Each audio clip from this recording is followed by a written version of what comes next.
my girlfriend declared. "I've decided we should see other people." Right before Valentine's Day so she could date her trainer. I said, "Perfect timing." Her trainer ghosted her after 1 week. Meanwhile, I'm planning a Valentine's trip with her former best friend.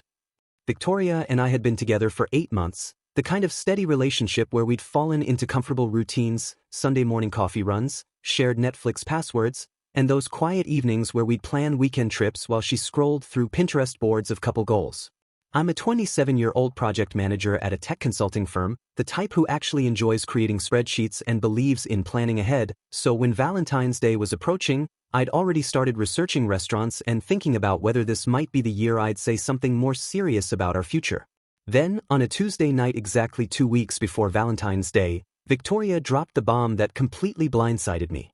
"I think we should see other people," she announced while I was reviewing quarterly reports on my laptop, her tone casual like she was suggesting we try a different pizza place. I looked up from my screen, certain I'd misheard something. "What do you mean, see other people?" "I mean we should date other people. Explore our options. Find ourselves." She was using that airy, self-help book language that people use when they're trying to make selfish decisions sound enlightened. I've been doing some soul-searching, and I think I need to experience more before I can really know what I want. The timing felt deliberately cruel, 2 weeks before Valentine's Day, after months of her showing me engagement ring posts and talking about couples' weekend getaways. "Are you breaking up with me?" I asked, setting my laptop aside and giving her my full attention. "No, not exactly. I'm saying we should take some space to date other people. You should try it too, actually. It might be good for you." The way she said it made me feel like I was being prescribed medicine I didn't want to take. Over the next few days, I started noticing things I'd been too trusting to see before, how she'd been spending extra time at our gym, coming home energized and distracted, mentioning her personal trainer Bryce more frequently in casual conversation. "Bryce thinks I should focus more on compound movements," or "Bryce suggested this new protein powder." I'd assumed she was just getting serious about fitness goals. When I finally looked at her phone after she left it unlocked on the counter, the extent of her planning became crystal clear. Dozens of text messages with Bryce spanning the past 3 weeks, complete with flirty emojis, workout selfies, and a confirmed dinner date scheduled for that Friday, 3 days after her "see other people" speech. She'd already moved on before she'd even bothered to officially pause us. When I confronted her about the texts, she had the audacity to act like I was the one being unreasonable. "This is exactly why we need space, Ethan. You're being paranoid and controlling. Bryce and I are just friends exploring a connection." Exploring a connection while we were supposedly taking a break, she'd announced after already planning their first official date. The manipulation was so transparent it was almost insulting to my intelligence. Within 48 hours of our "see other people" conversation, Victoria's Instagram transformed into a highlight reel of her new life with Bryce. Gym selfies with him spotting her during bench presses, expensive dinner photos at steakhouses I'd never been able to afford on my salary, and couples workout videos with captions like "finally found my fitness motivation" and "when your trainer becomes your everything." The speed of it all confirmed what I'd suspected. This wasn't exploration, it was a calculated trade-up she'd been planning for weeks. I was scrolling through her stories like some kind of masochist when my phone rang with a call from Sophia, Victoria's former best friend who I'd met several times at group gatherings but never really talked to one-on-one. "Hey Ethan, I hope it's okay that I'm calling. I got your number from the contact list for Victoria's birthday party last year." Her voice was warm but cautious, like she was testing the waters of an awkward conversation. "I heard about what happened, and I wanted to check on you. I've been watching this whole situation unfold, and honestly, I'm not comfortable with how Victoria's handling things." The concern in her voice was genuine, which felt like a foreign concept after weeks of Victoria's calculated emotional distance. We talked for an hour, and Sophia revealed details that made my stomach turn. Victoria had been trash-talking our relationship to mutual friends for months, calling me boring and too predictable, while simultaneously bragging about how Bryce was everything she'd been missing: more adventurous, more spontaneous, more exciting. "She's been telling people at the gym that you never surprised her, that you were too focused on planning and not enough on living in the moment," Sophia said, her voice tight with disapproval. "It's been really hard to watch, especially knowing how thoughtful you actually are." The irony wasn't lost on me. Victoria complained I was too much of a planner while she'd been meticulously planning her exit strategy for weeks. When Sophia mentioned she was a professional event planner who specialized in romantic occasions, I initially thought it was just casual conversation, but then she made an offer that surprised me. I know this might sound crazy, but if you want to do something special for yourself this Valentine's Day, I'd love to help you plan it. Not as a business thing, just as someone who thinks you deserve better than moping around while she parades her upgrade all over social media. Her offer felt like a lifeline I didn't know I needed. We started meeting up to brainstorm ideas. Initially just coffee dates where she'd show me venue options and restaurant possibilities on her tablet, but gradually our planning sessions became the highlight of my week. Sophia had this infectious enthusiasm for creating memorable experiences, and she listened to my ideas with the kind of attention Victoria had stopped giving me months ago. What if we plan something that's completely you? She suggested during our third meeting. Not trying to compete with Gym Boy's flashy dinners, but something that shows your actual strengths. You're thoughtful, reliable, someone who pays attention to details that matter. While Victoria continued posting stories of spa days and couples massages that Bryce was clearly letting her pay for, Sophia and I researched wine country getaways and artisan restaurants that valued craftsmanship over Instagram appeal. She had connections everywhere: vintners who could arrange private tastings, chefs who could create personalized menus, bed and breakfast owners who specialized in romantic escapes that felt authentic rather than performative. The more time I spent with Sophia, the more I realized how starved I'd been for genuine connection. She asked about my work projects with actual interest, remembered details from previous conversations, and had this way of building on my ideas instead of dismissing them as boring.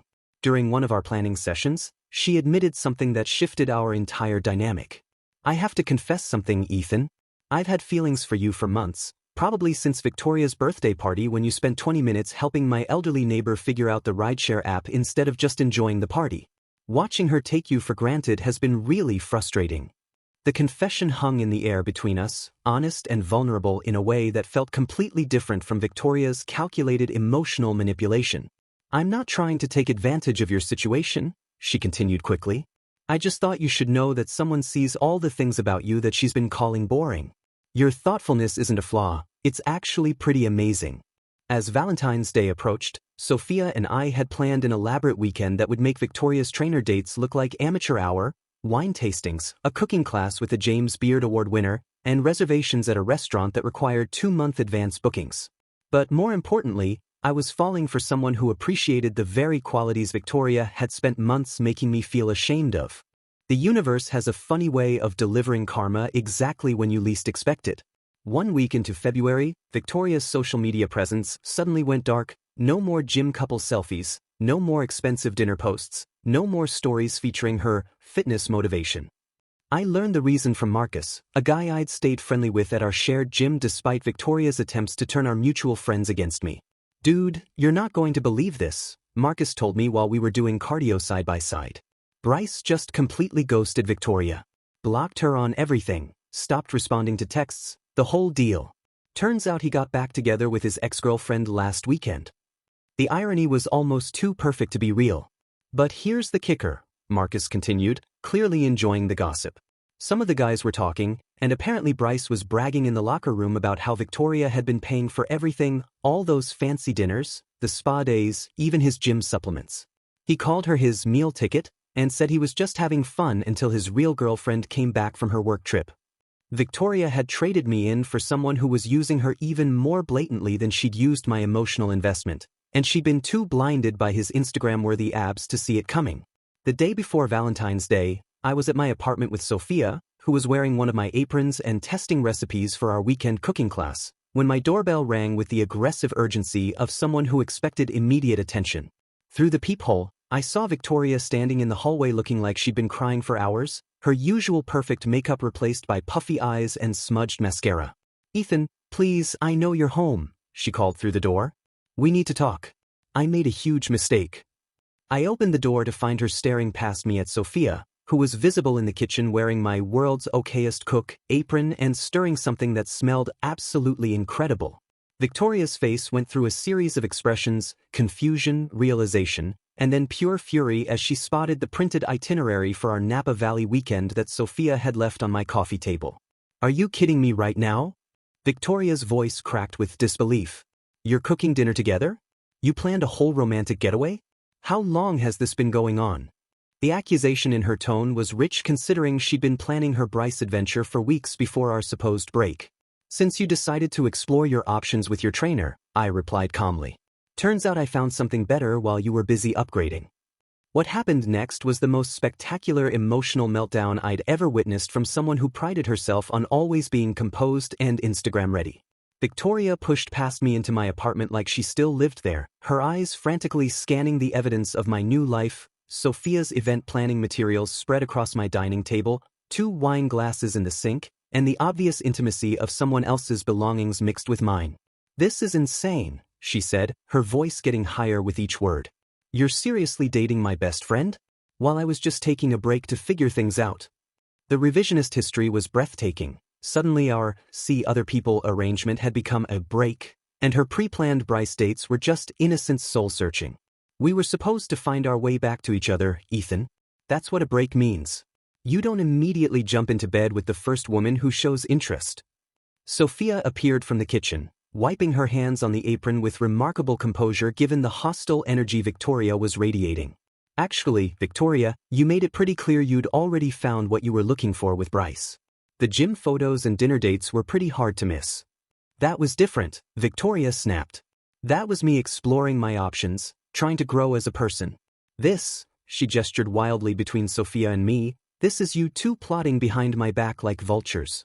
The irony of someone who'd been texting her trainer for weeks before announcing our break, accusing us of plotting was almost amusing, but Victoria was just getting started.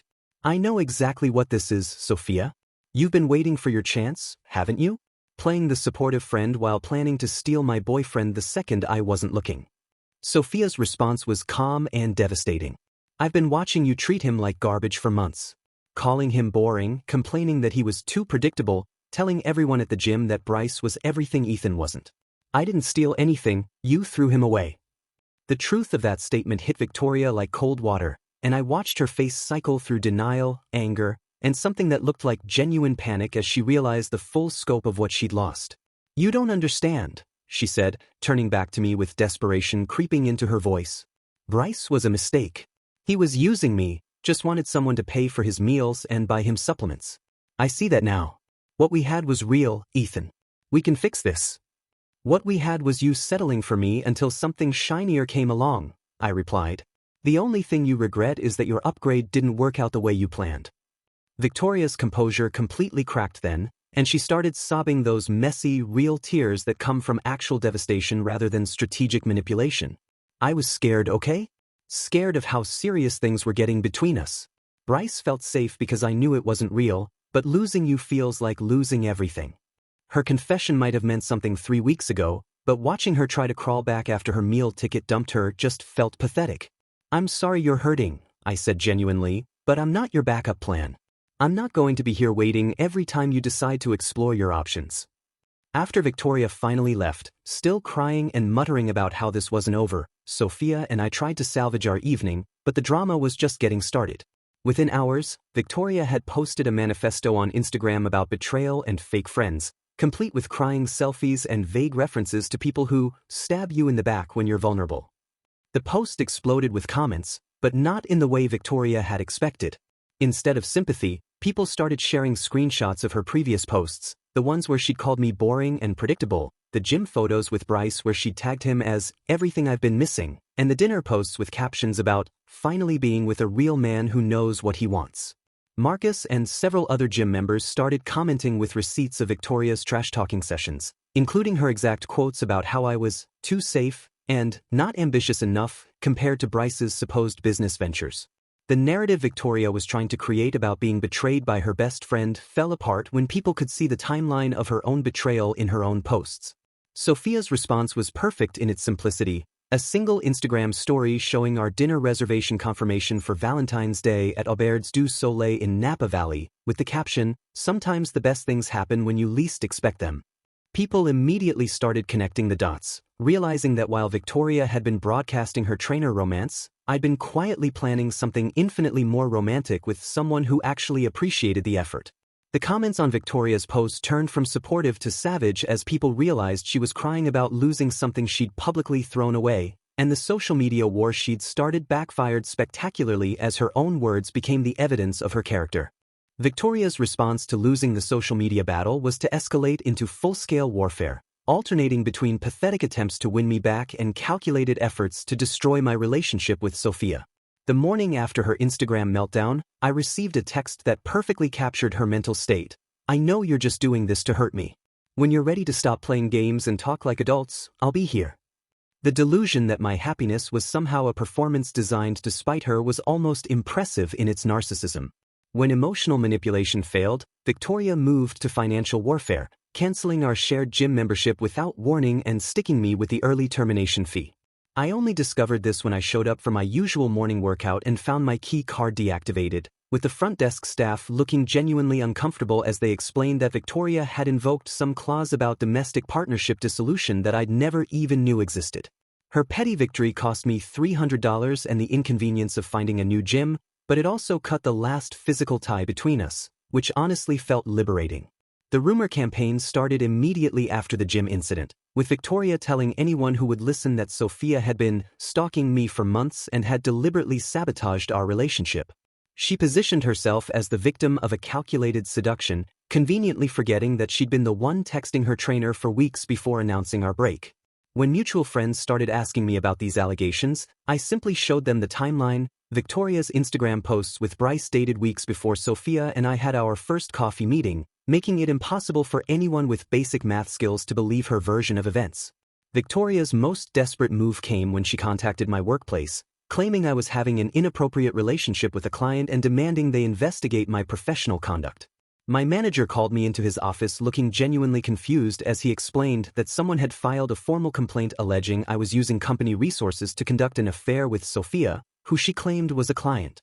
"The thing is, Ethan," my manager said, clearly trying not to laugh, "we don't actually have any clients in event planning, and our HR records show this complaint came from someone claiming to be your girlfriend, which contradicts her allegation that you're cheating on her."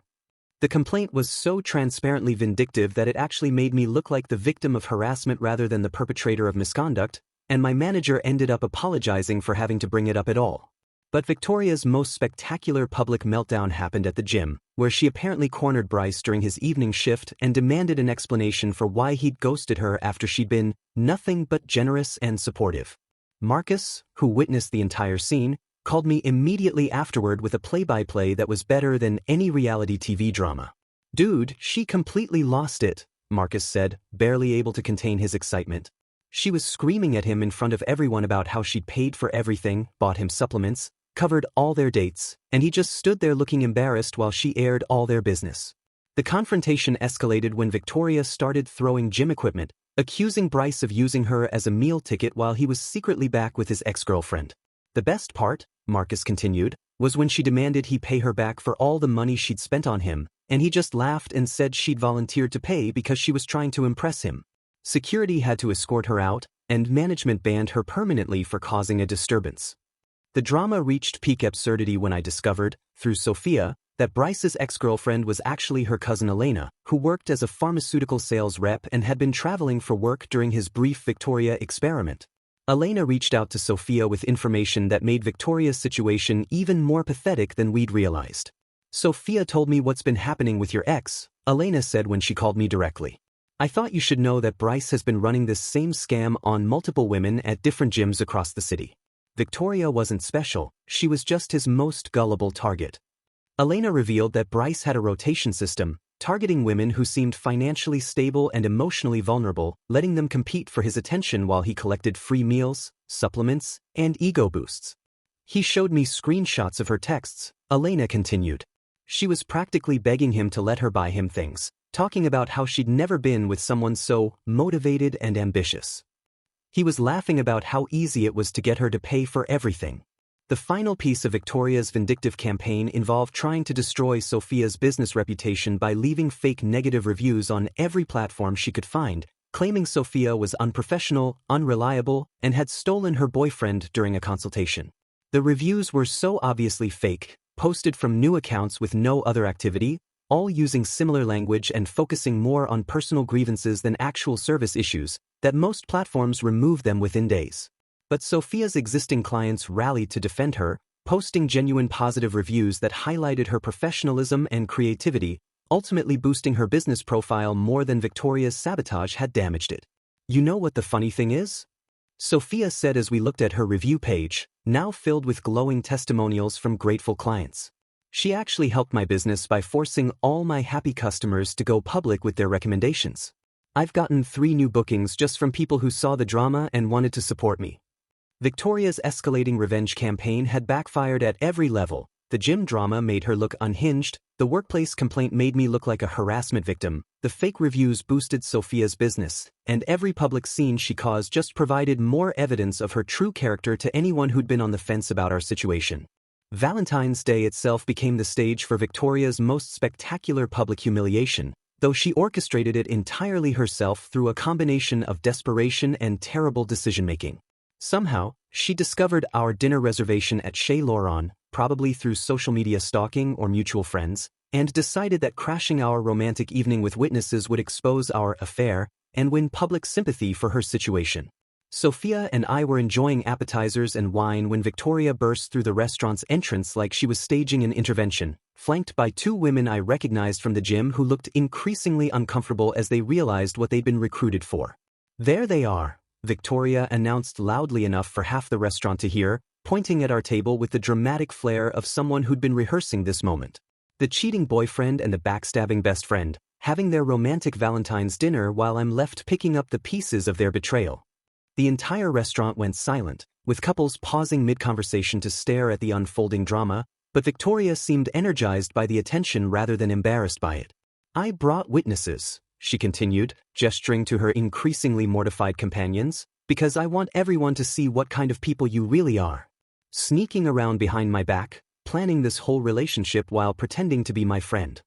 Her gym friends, Ashley and Monica, were clearly starting to realize they'd been manipulated into participating in something much more unhinged than Victoria had described when recruiting them for this mission.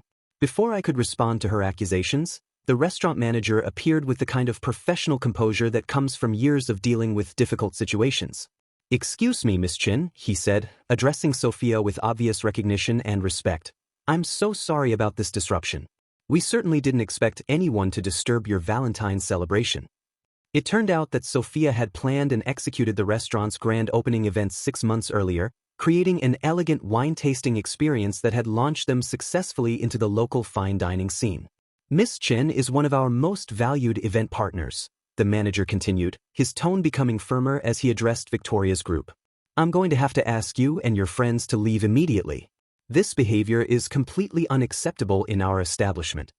The moment when Victoria realized that Sophia wasn't just some random woman who'd stolen her boyfriend, but a respected professional with actual standing in the community, was visible on her face like watching someone's entire worldview collapse in real time. "You can't kick us out," Victoria protested, her voice getting shrill. "I'm exposing their affair. People deserve to know the truth about what kind of people they really are." "Ma'am, you're causing a disturbance during other guests' romantic dinners," the manager replied firmly. "If you don't leave voluntarily, I'll have to call security." Ashley and Monica, who'd been growing more embarrassed by the minute, finally reached their breaking point when other diners started pulling out phones to record the spectacle. "Victoria, we're leaving," Ashley said firmly. "You told us they'd been cheating for months, but her Instagram shows they only started dating after you were already with that trainer guy. You lied to us." Monica nodded in agreement, backing toward the exit. "This is insane. We thought we were supporting a friend who'd been betrayed, not helping you stalk your ex-boyfriend." Watching her backup abandon her in real time was the final blow to Victoria's rapidly crumbling dignity, and she stood alone in the middle of an upscale restaurant on Valentine's Day, surrounded by couples who were now openly recording her meltdown for social media posterity. The video of Victoria's restaurant outburst went viral on local Facebook pages and neighborhood apps within hours, with people sharing it as an example of unhinged ex-girlfriend behavior and cautionary tale about social media stalking. Her employer, a boutique fitness apparel company that prided itself on promoting positive lifestyle choices and empowered women, saw the video by the next morning and fired her immediately for unprofessional conduct that reflects poorly on our brand values. The final image that perfectly captured Victoria's Valentine's Day was a selfie someone spotted her taking alone at a McDonald's later that evening, posting passive-aggressive Instagram stories about people who show their true colors, while surrounded by Happy Meal boxes and looking like she'd been crying for hours. The aftermath of Victoria's public meltdown was swift and definitive. Within 2 weeks of the restaurant incident, she deleted all her social media accounts, moved back in with her parents in Oregon, and essentially disappeared from our social circle entirely. The combination of losing her job, her reputation, and any remaining friend support had finally forced her to face the consequences of her choices, though I doubted she'd learned anything meaningful from the experience beyond the fact that public tantrums have social media consequences. Sophia and I, meanwhile, were building something genuine and lasting. 3 months into our relationship, I'd never been happier or more confident in a partnership. She'd helped me plan surprise birthday parties for 2 of my coworkers, organized a promotion celebration dinner that had my entire team raving about her creativity, and somehow made every weekend feel like an adventure worth documenting, not for Instagram validation but for our own memories. The gym community, which had witnessed Victoria's entire dramatic arc from entitled princess to banned crazy ex-girlfriend, was incredibly supportive of our relationship. Marcus and several other members had started asking Sophia for event planning advice, and even Ashley and Monica had approached us separately to apologize for initially believing Victoria's manipulation. "We should have known better," Ashley admitted during a chance encounter at the grocery store. "The timeline never made sense, and honestly, Victoria had been complaining about you for months before she ever mentioned that trainer guy. We just felt bad for her when she was crying about being betrayed." The experience taught me something valuable about human nature. When someone says they want to see other people, they usually already have someone specific in mind, and the best revenge isn't plotting elaborate payback schemes but simply being happy with someone who actually appreciates you. Victoria had spent so much energy trying to hurt me that she destroyed her own life in the process, while I'd accidentally found my perfect partner by focusing on building something positive instead of dwelling on what I'd lost. This weekend, Sophia and I are celebrating our 6-month anniversary with dinner at Chez Lauren, the same restaurant where Victoria had staged her Valentine's Day meltdown.